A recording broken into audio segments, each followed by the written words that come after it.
Hey everyone, welcome to samosachai.net. I am Parth Varup, Event Program Manager for Microsoft Reactor. Good morning, good evening, and good afternoon to you all, who all are us joining us globally. Before we begin, let's go through our code of conduct.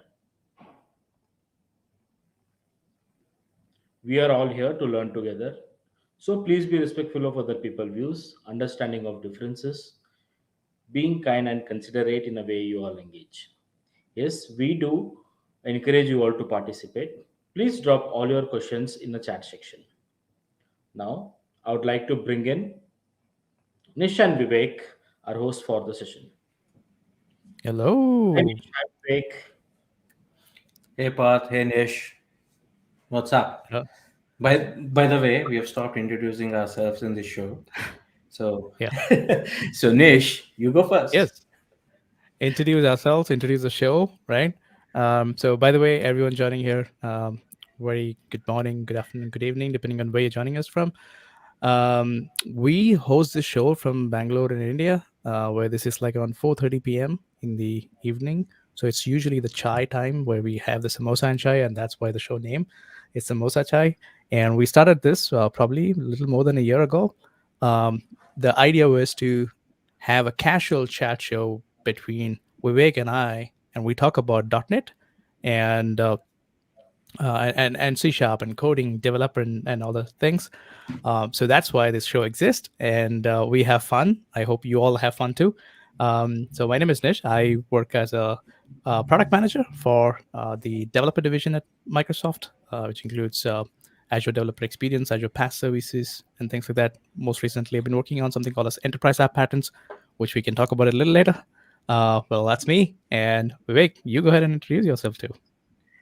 Thanks, Nish. As you know, I'm Vivek, senior cloud advocate. I work very closely with Parth, who is part of the Reactor team. And usually there is a thing that I and Parth are in the same team. Oh. Yeah. Yeah, but I am part of the regional cloud advocacy and he's part of the Reactor team. So yeah, so welcome to SamosaChai.net show. And Nish, what's up? What else? What else Yeah, happening before we go, before I we don't think we should. dive today? Before the parts video gets frozen and he's there like a ghost with us, we'll let him go so he can be Thank you, thank you. slightly more Sorry for relaxed. yours. Yeah. Thank you, Paul. Thank you for Nish, having us. I got Yeah. my samosas. What samosa is that? That's a I got my samosa in a samosas. plastic bag? No, that's not even samosa. Go ahead. Get That's out of here. samosa. Bye. Don't Take care. lie to us. Okay, so and people who have joined, if you are interested in going back and uh, want to want to basically catch up with our previous episodes, you can go back and take a look at this. This is the link, by the way, and you can go back and uh, check out all the videos which we have.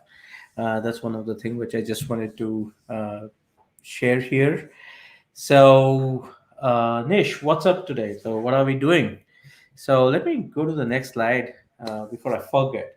So, this is basically a series which we wanted to uh, drive in the Samosa Chai event because there was a lot of interest from the audience from the how do we migrate an application to cloud.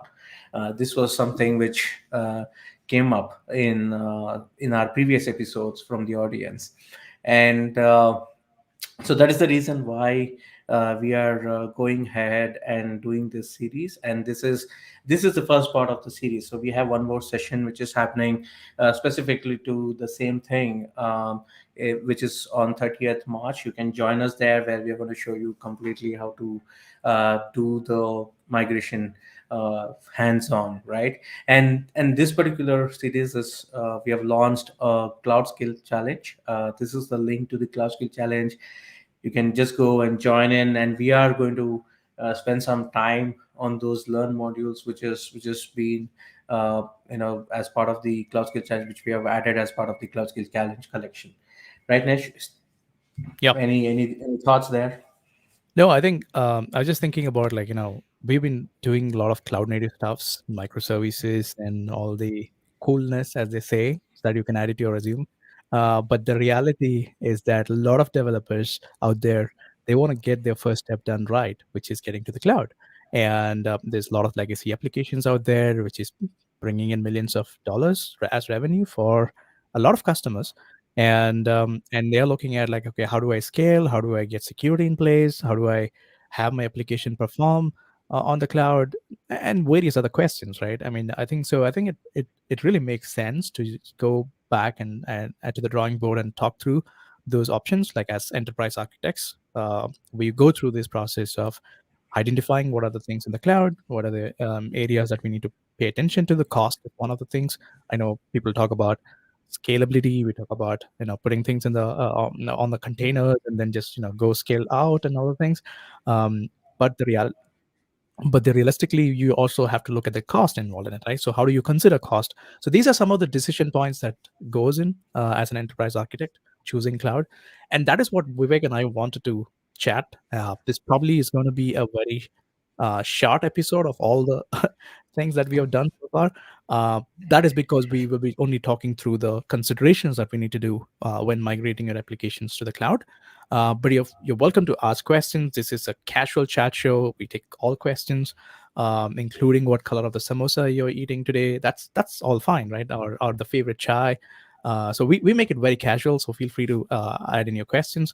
Also, tell us hello to us on the comments. Tell us where you're joining from. That'll be awesome to know as well.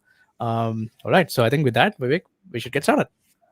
Yep, and the audience, I've already shared the Cloud Skill Challenge in the link, and you can join the Cloud Skill Challenge. And you once you join the Cloud Skill Challenge, what happens is you're gonna reach this page, and once you join the challenge, you would have an access to couple of learn modules, which is there, and this is the learn module which we are going to discuss.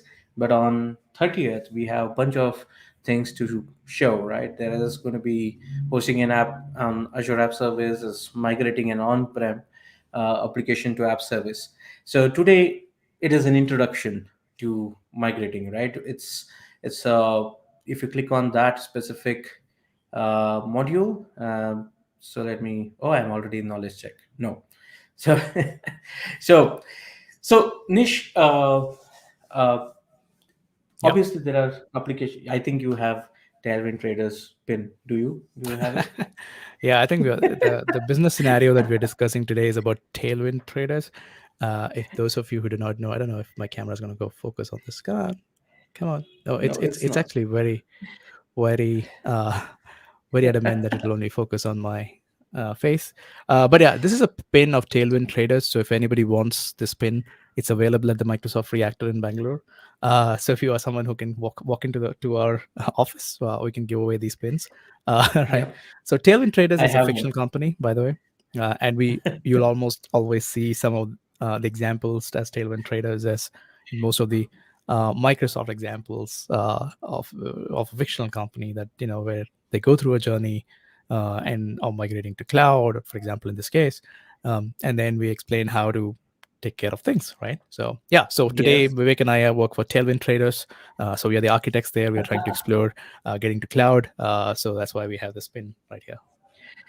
True. I mean, basically, if it is an on-prem application, right? So, it's not just about initial effort and cost, which goes into setting up a on-prem application, but also maintaining an on-prem application, right? With like hardwares and operating system updates and patches, which you need to do, and licensing cost and other things. Obviously, if you look at all of those things, cloud becomes an alternative, right? Cloud is one of the place where you want to host your application there.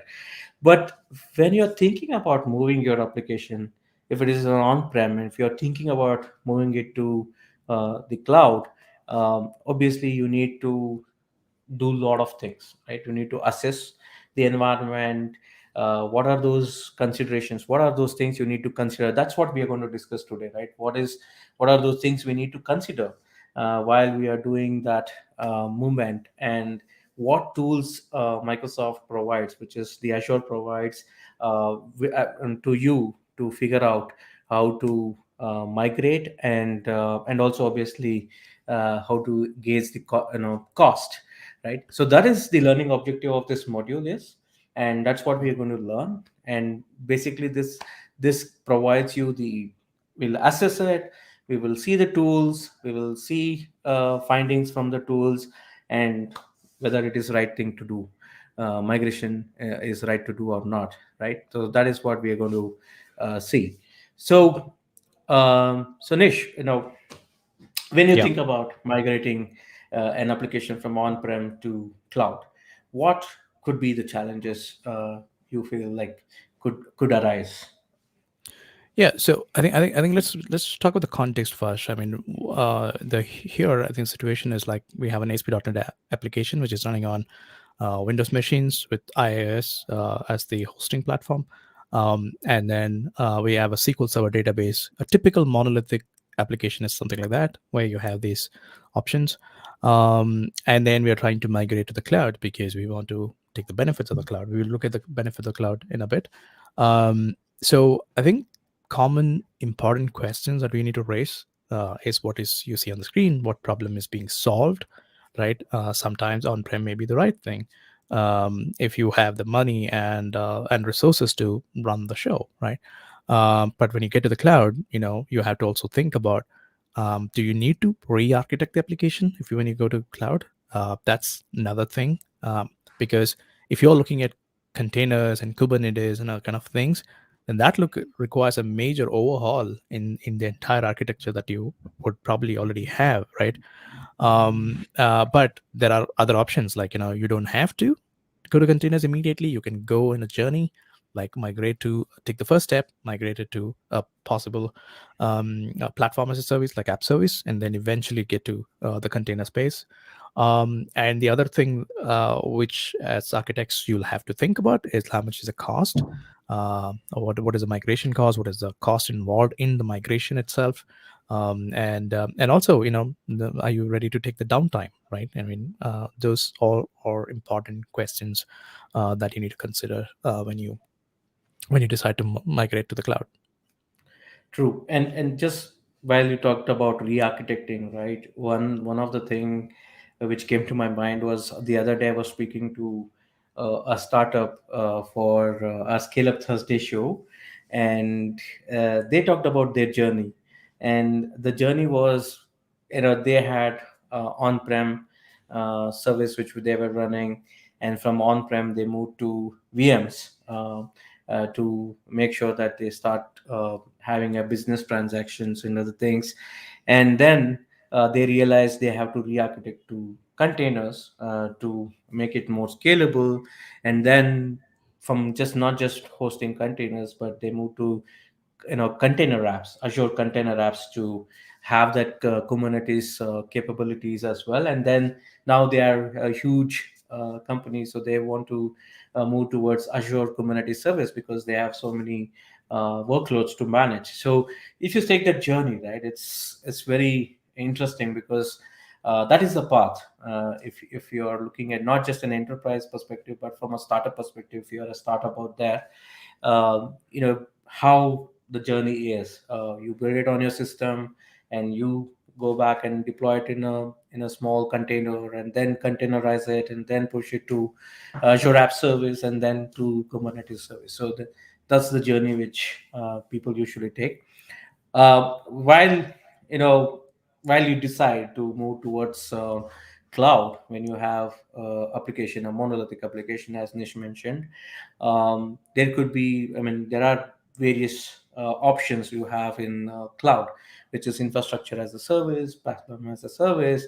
Software as a service is not relevant to this because you're moving something to cloud. So infrastructure as a service and PaaS becomes the most important thing. So this has been discussed a lot of time when it comes to cloud. People are discussing about infrastructure as a service and platform as a service, right? So let's ask the audience, like, what is infrastructure as a service, and what is the difference between infrastructure as a service and platform as a service? So let us know. Yeah. So until they decide, I'll just So ask Parth to are we get gonna that. wait until Yeah. we get these answers?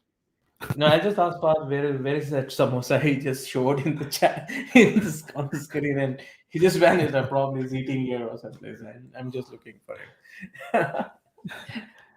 Yeah. So let's see Cool. if somebody wants to take a dig at it. Yeah, and look at the on-prem, like, everything that you need to manage by yourself, like the blue screen. Like, yeah, that's super hard.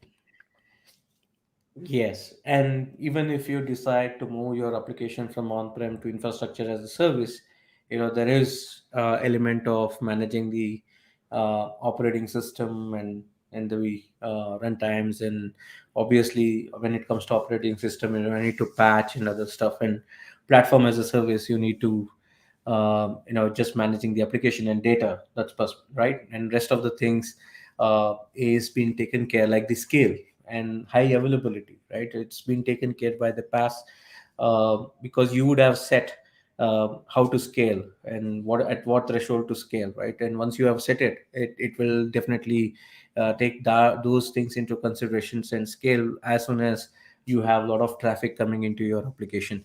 So I'll not go deep into infrastructure as a service and PaaS, because that's available, and you can read through our Cloud Skill Challenge. If you have joined Cloud Skill Challenge by now, you should have this information and you should read through this whole thing. So let's go back and look at, you know, what are those things you would consider when it comes to migrating, right? There are a couple of things you need to consider. And there are key aspects to the two key things. One is the performance and the other is security.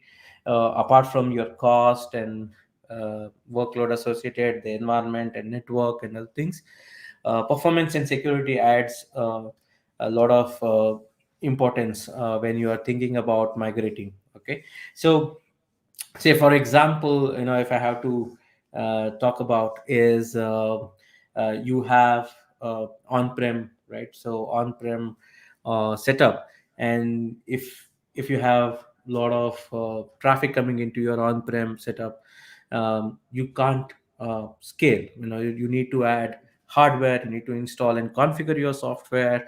Obviously traffic routing has to be set up, and you can't scale down, right? Scale up is obviously you can do, because you can buy soft hardwares and somehow you add those hardwares and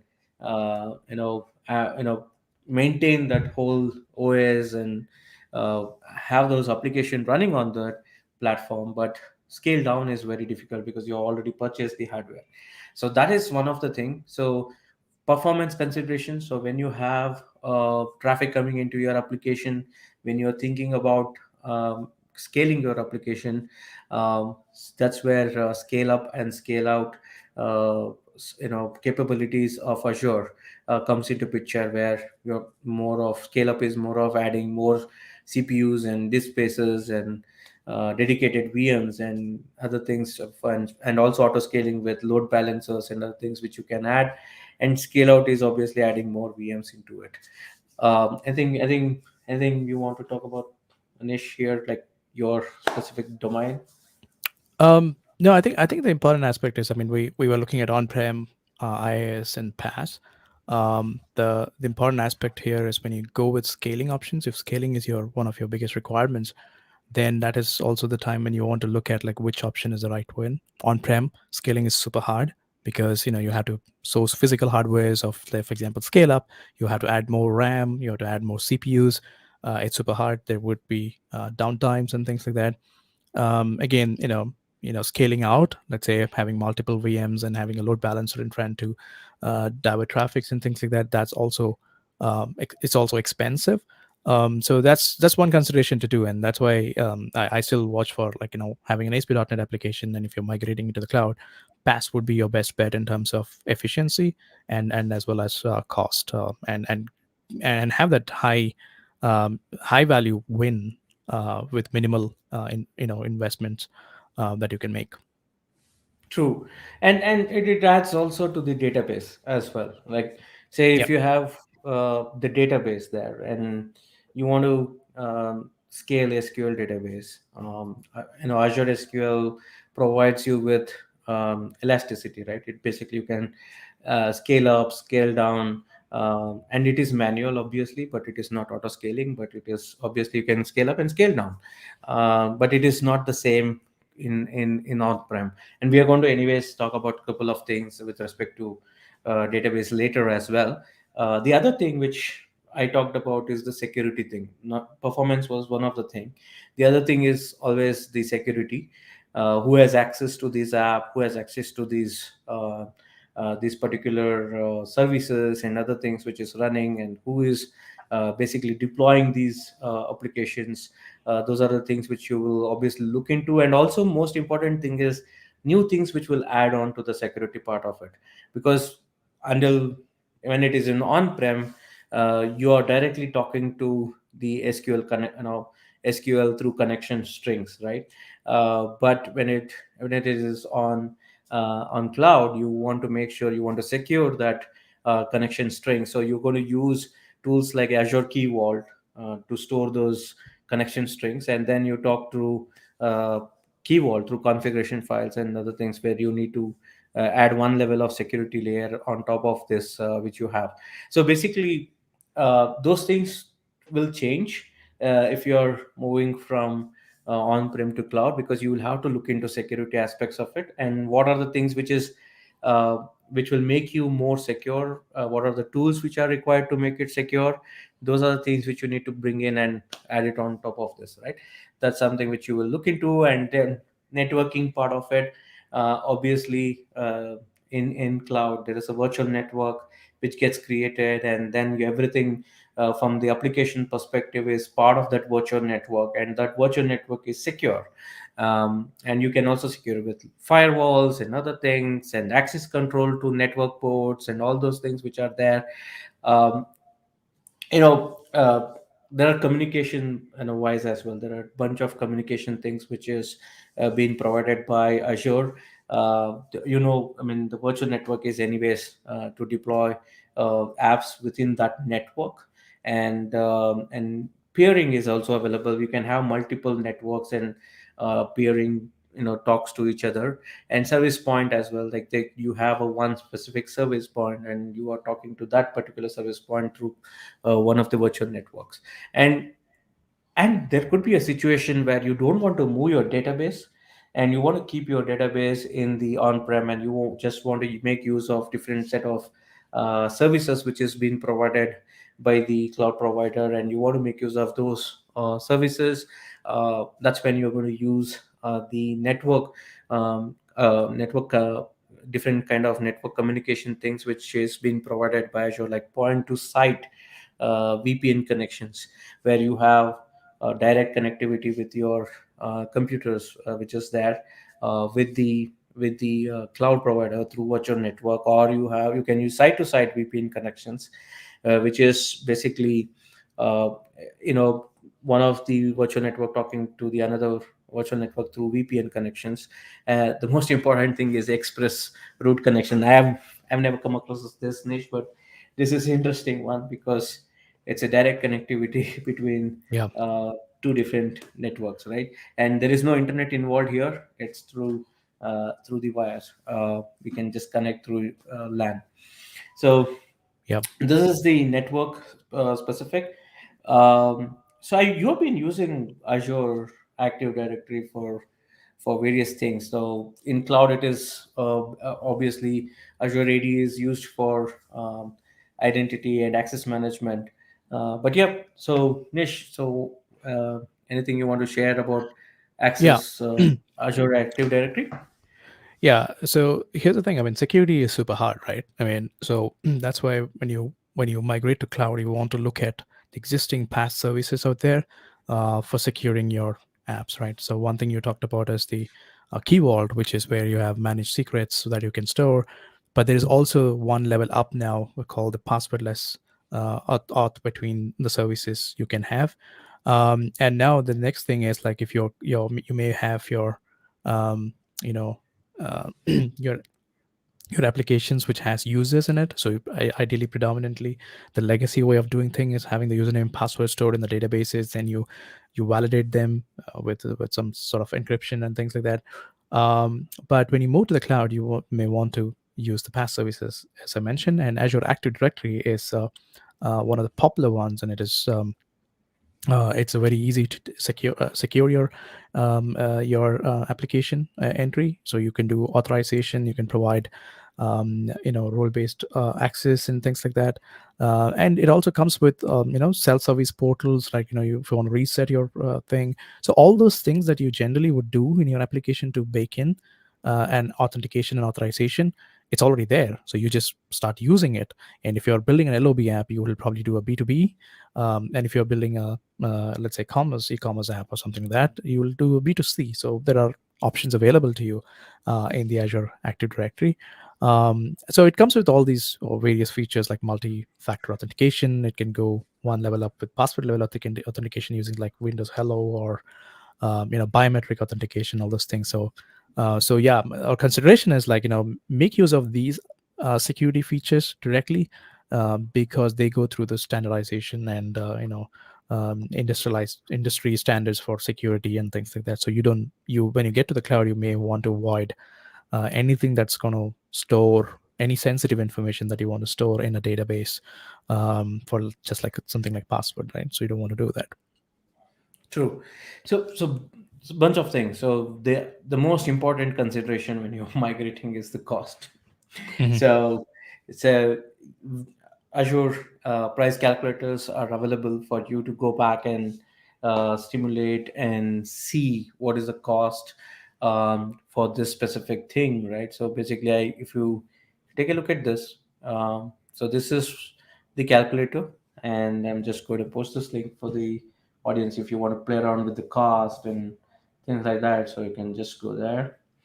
Okay, so here you can see there is app service, and I can go click on this app service. It gets added into my bucket. Let me reduce. You can see. Okay, now I can say, okay, let's go and deploy it in India. I am from South India, so let us deploy in South India. I love Linux. So this is where you can figure out what plan you want to deploy this in. Azure Service Plan. So basically, it's a compute plan which is available, and you can choose. And basically, I choose standard, and it's nothing but how I mean nothing but the RAM and the CPU you want to use, and you can select that core and other things here, and you can say number of instances you want to run and what is it. And there are a couple of other things which you can include, the support plan and other things, and just go and boom, you can just get started with it. So that's what pricing calculator provides you. That's what being discussed here. It's more of um, you have a VM, or you want to move to Azure App Service, or you want to move to container apps or Kubernetes. um, there are a bunch of considerations which we discussed: performance, security, network, and Azure Active Directory, which is also part of security, and then price, which is the cost. So similarly, you can also determine the database cost. That's what's being discussed here. So database cost can also be, you can also go back and see what is the cost based on your requirement is. So you can, after doing all of these considerations, this is basically considerations. We are just talking about um, we just talked about what you need to think about when you are planning to migrate. But there are certain tools which are available to you, where you can use certain tools to identify the patterns, identify things to migrate, right? So one is, you know obviously, if you are planning to do lift and shift. So this is a very general term which is used, right? I have something on-prem, I'm going to pick it up and just redeploy it onto cloud within which has the same architecture and same things, and just use the VMs to do that. But still, if you're doing that, we, myself and Nish, did talk about this. The infrastructure as a service comes with managing and patching and updating and managing the software, upgrading the VMs if there is resource Yeah. crunch and all those things, right? Vivek, I want to So, yep. you asked a question earlier and we have a response. So I want to put in there about the Thank- oh yeah, IaaS, we asked about infrastructure as a service. IaaS Yeah. or yeah. Yeah, it's managed by Microsoft where as in PaaS, one has to manage application. Yep, we need to okay. Oh yeah, yeah. Cool. So yeah, Pretty basically much yeah, you got the you go answer. with yeah. Um, so yeah, I mean, you should. That's why I think one of the things that we are discussing here is about Azure App Service, and it's a PaaS offering, which is a platform as a service, where you don't worry about any infrastructure at all. You have an app, you want to bring it to cloud, and you want to take advantage of scalability and other aspects, or even like auto scaling and other features that you which comes with the cloud, and you're bothered only about the web application and your business that you want to run, then PaaS it should be your starting point because that just helps you get to the cloud quickly. And also, when you go to App Service, you are also setting up for future modernization because App Service also supports containers. So you can also migrate to containers at some point in future when you're ready to take that leap. True. And most important thing about app services, amazing integrations with GitHub Actions.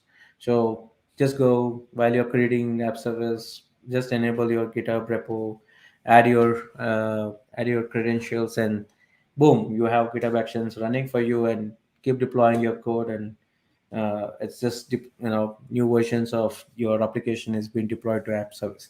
So that's one of the key things.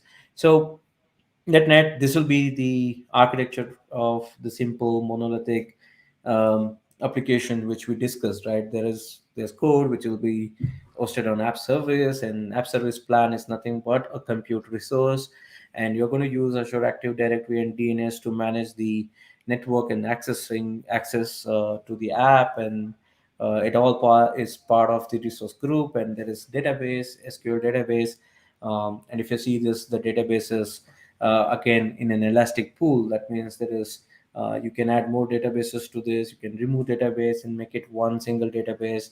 So bunch of things you can work with the Azure SQL database here.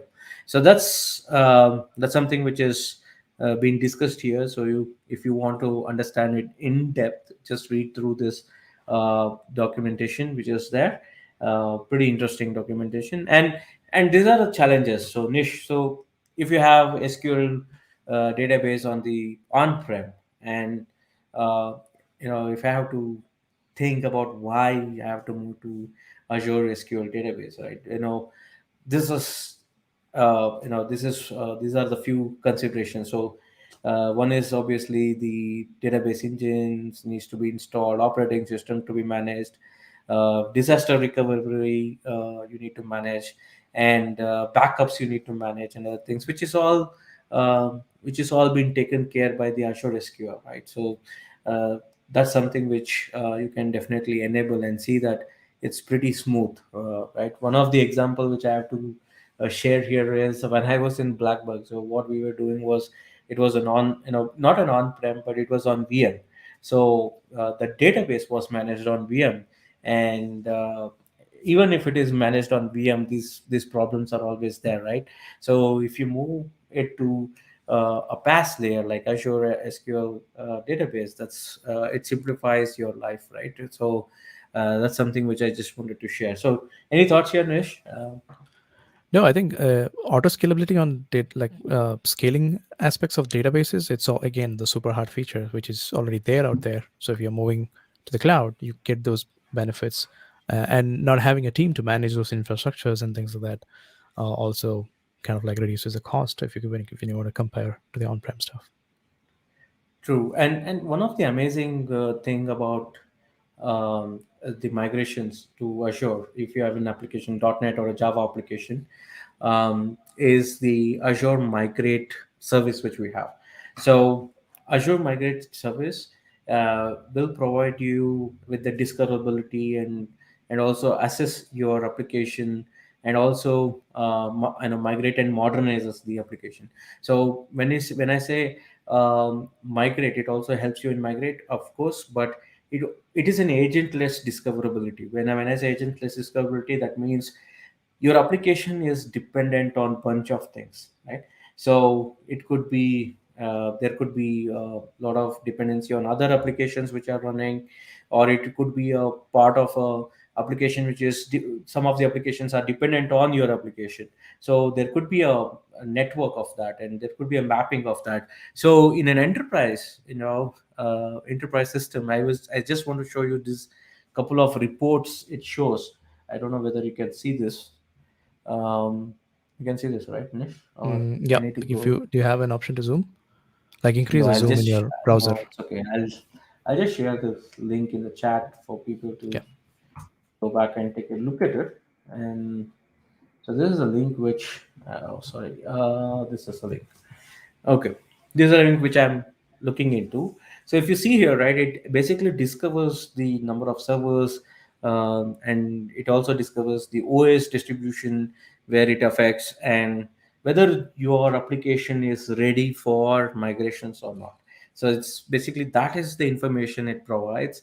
And if you see couple of more, right, couple of things it throws up is it's basically dependency analysis. I did talk about that, right? Your application is dependent on various things, and that analysis and cost and other things, everything is it shares as a information for you. So that is what Azure Migrate does. And probably next session which we have, we're going to spend some time on that.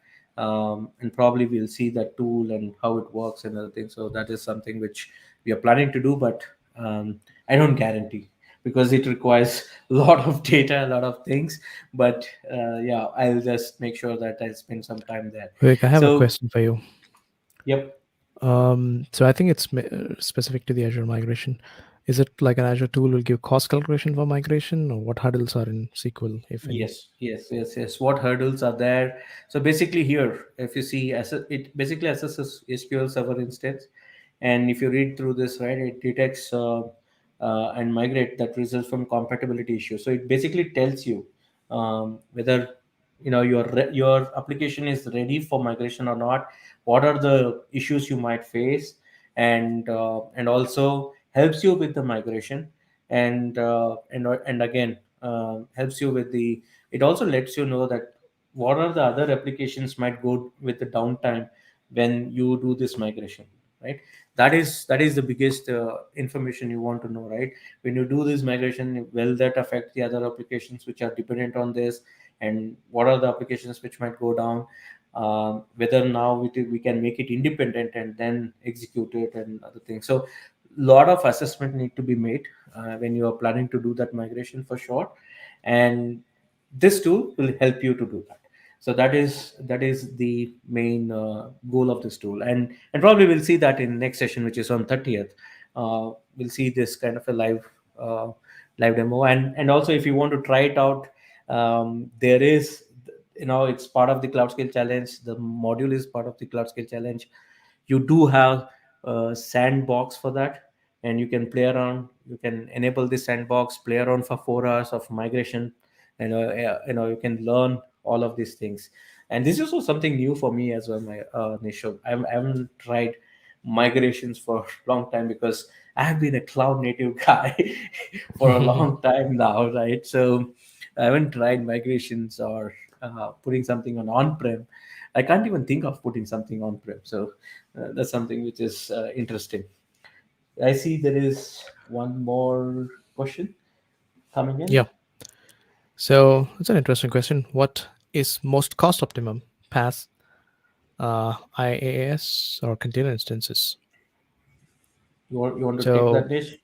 yeah, the Dep- answer is it depends, right? So so here's the thing. I mean, this is why we were suggesting to use the cost optimization techniques, where you take your business context and then evaluate what would give you the maximum through those price calculators and things like that, and that will give you the exact output of which is great for what, because all of these services are necessary for certain business contexts, right? And cost is an important aspect that you choose to ensure that that is why you are going for it. For example, when you go with an app service, for you, if scalability or high availability is in your requirement, then that gives you the maximum optimum solution for such a solution, where it's a monolithic. You're not worried too much about the infrastructure. You were able to take the existing .NET, Windows, IIS hosted application and a SQL Server database to the cloud quickly, so you get the maximum output. Right now, container instances and things like that are again very specific to what workload. Right, so does this work for that workload? Does maybe container instances, maybe like smaller workloads, it may be optimum because you just want to have a small amount of code running for a certain time and things like that, right? So again, so we would suggest you to go through this process as we are going through right now, and then consider these things so that it gives you the answers that you're looking for. Yeah, true. I mean, I completely agree. And yes, of course, and it's all depends on how your application is, and which is better in terms of cost. That's something which only you can determine. The What we are discussing is the path to how to determine it, and where to put your application, whether infrastructure as a service or PaaS, or just make it containers and use it as a container instance, or on apps or app container apps. That's something which is there, that you can definitely go back and take a look at it. And and and continuing with what I just shared, right? So one of the thing was to map your dependency of your server, which is part of the tool, which will show up in the tool, in the Azure Migrate tool, where you can actually see the dependency map. One of the very important thing about a migration is the instrumentation, code instrumentation you need to do, uh, just to make sure that the latest you are using the latest technologies in the cloud, right? Because you might have a code which is written, and you need to make some changes to the code to make sure that it supports the latest technology. Say, for example, which is here, is you're just connecting to a database with connection string, and you just move the connection string to Azure Key Vault, and you're basically just accessing the key vault, and then you're connecting and getting the connection strings to your application. So there is the code instrumentation needs to be done. So that is something which you need to keep in mind. This is just a simple change, but if you take the overall changes where you're going to make changes, you need to make sure there is a list which you have, there is a checklist you have. And obviously we did talk about cost, evaluating security, and making sure that you are secure. And most important thing is about how this code, you get new versions of this code deployed onto the service which you build, or the cloud, right? So how the pipeline which you need to build, right? That is something which you need to take a look at it. So Nish, we have done with this module, but we want to talk about the work which you have been working on, the patterns, the app patrons, yeah, app patrons, right? Yeah, Or I'm calling yeah. it right. Okay, app patrons. Yes, modernizing app patrons, if I have to put it right. So I Okay. also want to learn about it. Hmm. Please go ahead and share some light on the app patterns, modernizing apps through app patterns. Sure. So let's bring up my screen here real quick. There you go. So this is something which we announced very recently, and I think this is going to be the first publicly live streamed video of the pattern itself. So I've been working on the team on enterprise app patterns, where we are bringing in these patterns or the best practices that you can go through to help you take your legacy enterprise applications onto the cloud. And this came in as a request from a lot of customers who are on the journey to migrate to cloud. And their first question is, who are the other people who are doing it? How are they doing it? What are the best practices that you're using? Right. And so we needed to create a path. It's just like how we were going through the migrations and cost customization and other things like that. So we built the entire enterprise architecture, out there. It's a reference implementation where you can take a look at on how we went through the journey of building or even migrating, I would say not migrating, I would say modernizing, because we re-architect the application to meet the cloud, and it is the first step that you do, and then eventually it sets you the base for you to have future modernization in the cloud. So we expect this to be like in a journey where sometimes just getting to the cloud in your first step is fine, but you may be following along the next journey, which is like, you want to get to the Kubernetes phase of it. And I'll tell you why Kubernetes. It's not the reason why, because Kubernetes is cool, but it's more to do with the advantage of going with Kubernetes is that autonomy you get from teams to kind of like roll in new features quickly. Having multiple teams roll out features without really having the trouble of redeploying the entire applications and things like that, right? So for large customers or large enterprise apps or large apps generally, like e-commerce and things like that, it would make sense. So for most of them, you don't need to get there. You want to be successful in cloud. So we are building patterns, and the first pattern that we built is called the reliable web app pattern, which went GA just last week. So I'm a product manager for this pattern, and we've been putting together this effort for a couple of months now, and we've been waiting to get this out. Basically, what this does is, what is the first thing that you want your application to be taken care of when you cut to the cloud? It's the reliability, right? You want to make sure that your application is reliable, because one thing that we don't necessarily take care of in on-prem and things like that is like, we don't think of things breaking there. It may go downtime for some time, but it'll just come back. But in cloud, the moment you get your app to the cloud, you may be using other services, including the third-party services plus the other services internally. There are chances that those services can go downtime for a certain time, which will have a cascading effect in your application. So that means you need to re-architect your application a little bit or make minimum code changes to sustain those things. And what are those? Those are reliability patterns, like implementing retry, implementing circuit breaker, right? So those are the things. Like, how do you do that? So we go on showing you how to do that. And then there are a lot of other things, like implementing security best practices, and how do you create operational excellence. Like, we talked about DevOps, but how do you do DevOps in the right way? So those are the aspects that we show it in an enterprise architecture. So we're seeing developers, they've been looking at it and saying, like, okay, this is exactly what I want, and they could just technically take that code and re-implement that in their own applications, which will give them the benefit, because it is a proven thing. It is very opinionated in nature, but it's proven with the security and other aspects which has been considered, right? So what we try to do here is, we make sure that there is low cost, high value wins. Again, low cost in terms of Nish, business. can you Yeah. just zoom in? Yeah. Oh, yeah. I should have done this. Yeah. Let me know if you Yeah. can. Now it is better. Yeah. Okay. So, Yeah. so there is low cost, high value wins. So we are trying to tell that it's not about lift and shift. It's more about making minimal code changes in your legacy app so that it can be ready for the cloud, and then implementing the reliability design patterns, improving operational excellence, and things like that.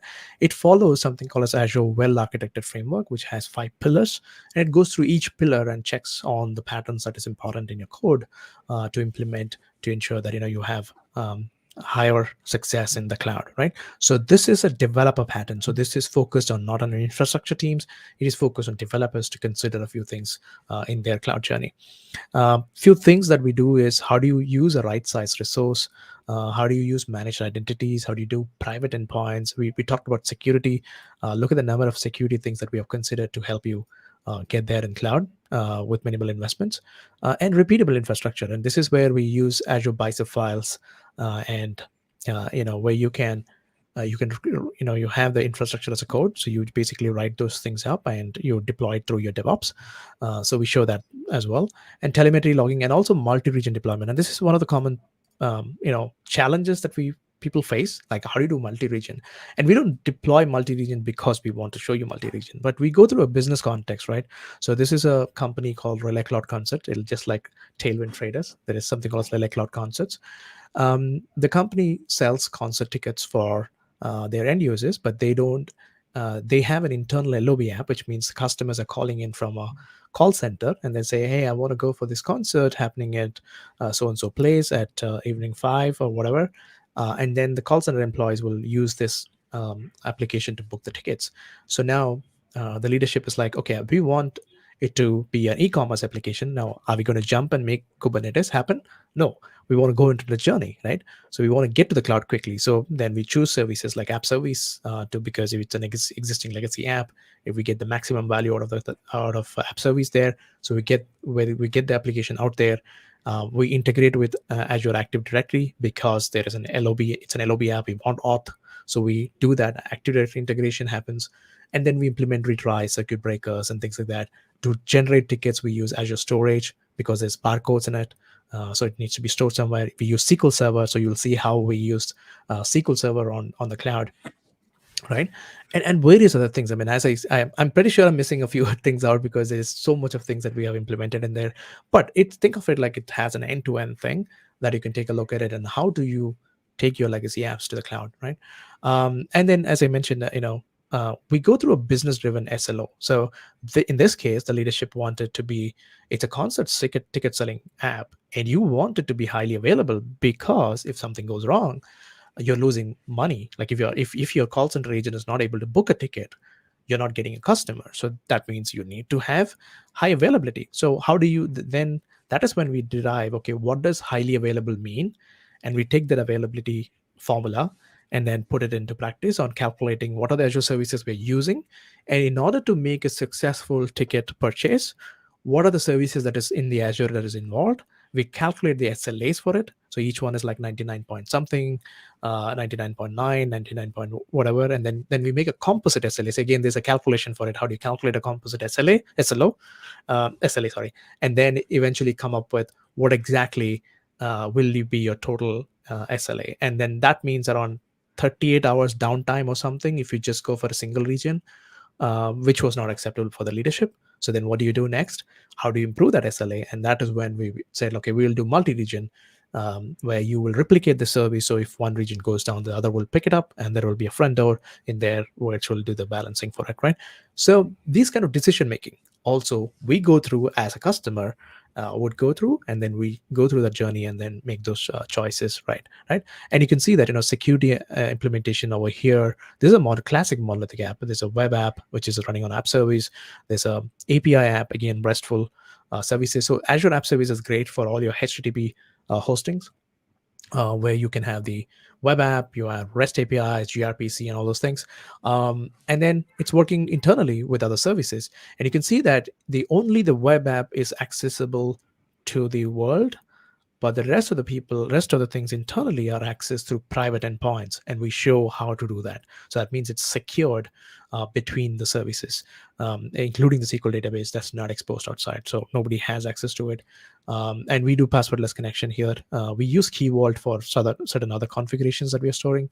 And then we have the Azure app configuration as well, which is centralized configuration because you would have seen that people changing configurations, and then you need necessary to redeploy it because your configuration file is probably existing in a app settings or a web config or something like that. I mean, you should get rid of those things. Instead, you should go for a centralized configuration where your app knows where to fetch the configuration, and then you can go and change the configuration without redeploying the apps. And in this case, we even have multi-region scenario as well. So I hope I was able to explain that. Like there's a ton of content here. If you're someone who's getting started, you're excited about this, you can go through the guidance here. This is available in the Azure Architecture Center. So this is where it is. So there are, like we show about the business context. So this is the SLO I was talking about. There are each of the services that we use has a different SLOs, and how do you basically achieve a composite SLO? And then we talked about pricing. So there's also pricing involved in here. So you can see that this is SLO, and let me see if I see the pricing somewhere. Yeah, I think it's in the next one. We'll see that. And then basically choosing, how did we choose app service? I mean, there was a question about what is a cost optimum thing if you have to use between container apps or container instances or whatever. That's driven by your SLO. So this is what we go through. We go through this thing like, app service was the best fit in terms of the best optimum cost and performance and efficiency that we wanted. Identity management, database, app insights. There's a ton of things there, right? And also, if you go and see how do you apply this pattern, so this is where I was talking about. See, this is the production environment, and there's a non-prod environment as well. So we even show you how you should consider for non-prod environments as well, which means like as a developer, you really don't have to, really go with higher SKUs just to test your applications. You can go for really low SKUs. So if I click on this, go to the non-prod environment, and this is again mine. But when you log in and you'll calculate it, it also will vary depending on the SKUs that you choose, the region that you choose, whether your subscription allows you that region and all those things.